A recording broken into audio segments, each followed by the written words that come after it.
Good morning ഒക്കെ പറഞ്ഞിട്ട് കുളിച്ചൊരുങ്ങി ഞാൻ നേരെ പോയത് വെട്ടുകാട് ചേർച്ചിലേക്കാണ്.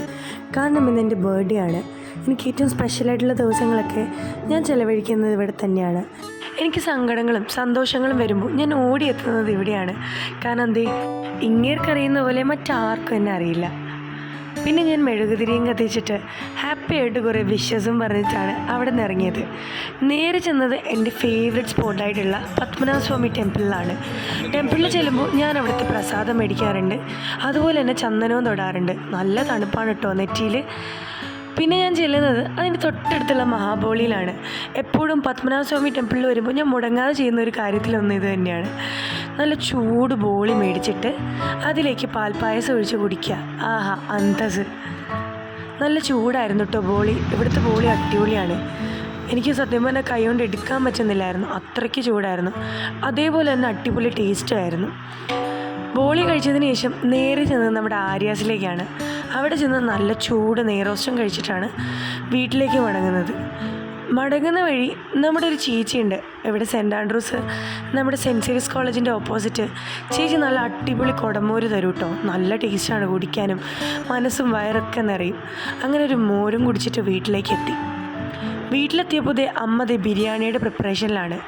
ഉച്ചയായപ്പോഴേക്കും ബിരിയാണിയൊക്കെ കഴിച്ചു. ഞങ്ങളൊക്കെ കൂടി ഒരുമിച്ച് മുറ്റത്തിരുന്നാട്ടോ ഇത് കഴിക്കുന്നത്. കാരണം നല്ല കാറ്റുണ്ടായിരുന്നു പുറത്ത്. അപ്പോൾ വിനു ഉണ്ട്, പിന്നെ എൻ്റെ ബ്രദറിൻ്റെ ഫ്രണ്ട് ഉണ്ട്, പിന്നെ എൻ്റെ സിസ്റ്ററുണ്ട്, പപ്പയുണ്ട്, അമ്മയുണ്ട്. ഫുഡൊക്കെ കഴിഞ്ഞിട്ട് എന്തെങ്കിലും എൻ്റർടൈൻമെൻറ്റ് വേണ്ടേന്ന് വെച്ചിട്ട് എല്ലാവരും കൂടെ കാർഡ്സ് കളിച്ചു. അങ്ങനെ ഞങ്ങളുടെ കുഞ്ഞിതയെ എത്തി. ഇനി കളറാണ് കേട്ടോ.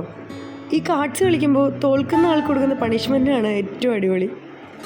പിന്നെ ഈവനിങ് ആയപ്പോഴേക്കും അപ്പൂപ്പനും അമ്മമ്മയൊക്കെ വന്നു. പിന്നെ ബലൂൺ വീർപ്പിക്കലും ഡെക്കറേഷനും പരിപാടിയൊക്കെ അവർ തന്നെയായിരുന്നു. എല്ലാവരും കൂടി എന്തൊക്കെയൊക്കെയോ കാണിക്കുന്നുണ്ട്. ഹാപ്പി ബർത്ത്ഡേ എന്ന് മൊത്തത്തിൽ എഴുതുന്നത് ഔട്ട് ഓഫ് ഫാഷൻ ആണെന്നും HBD മാത്രം മതിയെന്നും അതാണ് ഇപ്പോഴത്തെ ട്രെൻഡ് എന്നാണ് ഇവർ പറയുന്നത്. എന്തായാലും ഞാൻ സമ്മതിച്ചു കൊടുത്തു. ഞാൻ മേക്കപ്പൊക്കെ ഇട്ട് റെഡി ആവുകയാണ്. ഇതാണ് എൻ്റെ ബർത്ത്ഡേ കോസ്റ്റ്യൂം. എന്തായാലും ഇഷ്ടപ്പെട്ടവർ കമൻറ്റ് ചെയ്യുക എങ്ങനെയുണ്ടെന്ന്.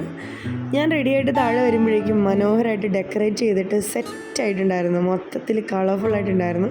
എൻ്റെ കോസ്റ്റ്യൂമിന് പറ്റിയ ബാക്ക്ഗ്രൗണ്ട് ഡിസൈനും കാര്യങ്ങളും ഒക്കെ ആയിരുന്നു ഡെക്കറേഷൻസ്. കേക്ക് അടിപൊളിയായിരുന്നു കേട്ടോ. ഹേസൽനട്ട് ചോക്കോ കേക്കായിരുന്നു എനിക്ക് ഏറ്റവും ഇഷ്ടപ്പെട്ട കേക്കുകളിലൊന്നാണ്. ക്യാൻഡിൽ കത്തിച്ചു, പിന്നെ ഊതിക്കെടുത്തി. എല്ലാവരും പാട്ടൊക്കെ പാടുന്നുണ്ട്, പാട്ട് ബാക്ക്ഗ്രൗണ്ടിൽ പ്ലേ ചെയ്യുന്നുണ്ട്. ഞാൻ ഭയങ്കര ഹാപ്പി ആയിരുന്നു. പിന്നെ അങ്ങോട്ടും ഇങ്ങോട്ടും കേക്ക് ഷെയറിങ് ആണ് പരിപാടി. സത്യം പറഞ്ഞാൽ കുറേ നാളുകളായിട്ട് ഞാൻ ഭയങ്കര ഡിപ്രഷനിലായിരുന്നു. എന്താണെന്ന് ചോദിക്കാനായിട്ട് ഒരുപാട് കാരണങ്ങളുണ്ട്. എൻ്റെ ലൈഫിനെ തന്നെ ബുദ്ധിമുട്ടിക്കുന്ന രീതിയിലുള്ള ഒരുപാട് ഇഷ്യൂസ് എന്നെ ഫേസ് ചെയ്യുന്നുണ്ടായിരുന്നു. അതിൻ്റെയൊക്കെ ഡിപ്രഷനിലും സങ്കടങ്ങളിൽ നിന്നും എന്നെ പുറത്തു വരാൻ സഹായിച്ചത് എൻ്റെ ഫാമിലിയും ഈ നിൽക്കുന്ന ഫ്രണ്ട്സുമാണ്. ഫസ്റ്റ് ഓഫ് ഓൾ അവരോടാണ് എനിക്ക് താങ്ക് യു പറയാനുള്ളത്.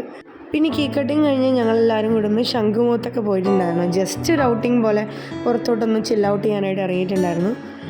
എൻ്റെ ഏറ്റവും ബെസ്റ്റ് ബർത്ത്ഡേ എന്ന് വേണമെങ്കിൽ പറയാം. കാരണം ഭയങ്കര പീസ്ഫുള്ളായിരുന്നു, ഭയങ്കര ഹാപ്പി ആയിരുന്നു. മോർണിംഗ് മുതൽ എൻ്റെ ഒരുപാട് ഫ്രണ്ട്സിൻ്റെ വിഷസും കാര്യങ്ങളും ഉണ്ടായിരുന്നു. ഒരുപാട് പേര് എന്നെ കോൾ ചെയ്ത് വിഷ് ചെയ്തിട്ടുണ്ടായിരുന്നു. എൻ്റെ ഫോട്ടോസ് സ്റ്റാറ്റസ് ഇട്ടിട്ടുണ്ടായിരുന്നു. Really thank you all of them. കാരണം ഇത്രയും പേരെന്നെ സ്നേഹിക്കുന്നു എന്നറിയുമ്പോൾ എനിക്ക് ഭയങ്കര സന്തോഷമാണ്. നല്ലതുപോലെ വിശക്കുന്നുണ്ടായിരുന്നു. അങ്ങനെ ശംഖുമുഖത്ത് തന്നെ ഒരു തട്ടുകട ഉണ്ടായിരുന്നു. അവിടെ നിന്ന് ഞങ്ങളെല്ലാവരും പൊറോട്ടയും ചിക്കൻ കറിയും മേടിച്ച് കഴിച്ചു.